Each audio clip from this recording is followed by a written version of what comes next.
I'm here with director Kevin Smith on the set of Jay and Silent Bob Reboot. So it's been a while since we saw Jay and Bob. Can you update us? What's happening? I'll tell you right now, Silent Bob got thinner. That's the first thing, and we deal with that early in the movie. It's a wonderful little road trip. It's called Jay and Silent Bob Reboot, but it's not really a reboot. It's a movie that kind of makes fun of sequels and reboots and remakes while being all three at the same time. If you remember the plot of Jay and Silent Bob Strike Back from the year 2001, it was Jay and Silent Bob find out they're making a movie about them in Hollywood, so they travel all the way out to Hollywood to stop that movie from happening. But that was 18 years ago, Michael, and I'd like to think that I've grown as a filmmaker and stuff. So this time around, that's not the story we're doing it on at all. In Jay and Silent Bob Reboot, Jay and Silent Bob find out that Hollywood's making a reboot of that old movie about them, and they travel to Hollywood to stop it over again. So same movie. Literally almost the same jokes, beat for beat, man. So today we're shooting a big sequence that finishes out the movie in the third act here, where I play a few roles. Not only do I play Silent Bob, but I play a version of Kevin Smith as well. A version of Kevin Smith with the hair of a 14-year-old boy. Look at this. Look at these coiffs, man.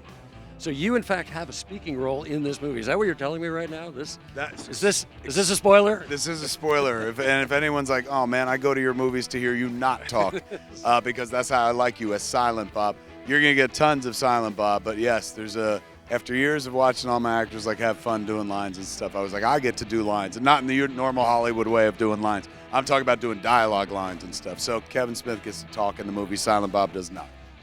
So what's it like jumping back into the costume of Silent Bob? Does it go on easily, or do we have to search for it for a while? We actually had to make a smaller version of it because I went vegan and lost some weight and stuff.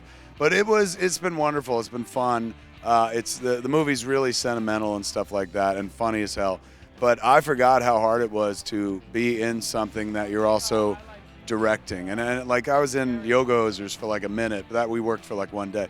I work every day on this movie as Silent Bob or Kevin Smith, and I'm directing as Kevin Smith, and I edit at night, and I wrote it. So there's a lot of hats going on in this one, and I forgot. Like last time I did the movie and I was acting and directing in it, I was a kid. So I was like, oh, this is great. It'll be easy.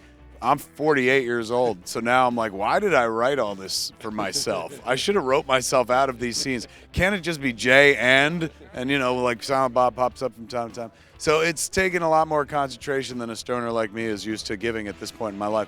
But the movie's turned out phenomenal. It's a dream come true. So somebody sitting in one of our movie theaters, they watch your movie. What do you hope the audience gets out of it? The warm feeling that I get when we're making the movie. Hopefully they laugh their asses off. That's the most important thing. It is a comedy. But hopefully, we've been making movies for about 25 years now. This is my 25th anniversary as a filmmaker. Clerks came out 25 years ago. So I've built, a little cinematic universe before it was fashionable to do so. So all my movies were interconnected, and they have a lot of characters in them. In this movie, we get to bring those characters back and play with a lot of them. We sequelize every movie I ever made within this one movie. So it's not just like the sequel to Jay and Silent Bob Strike Back. It's kind of like there are mini sequels to Clerks and Mallrats and Chasing Amy and Clerks 2 all buried throughout it. So I love it. Hopefully the audience sits there and takes it in and goes like, this is like going to a high school reunion that I want to go to, man. I miss all these kids. It's fun. Awesome. Well, I personally am glad you are still alive. Thank you. And I can't wait to see the movie. Oh, I can't wait to show it. Thanks, Kevin.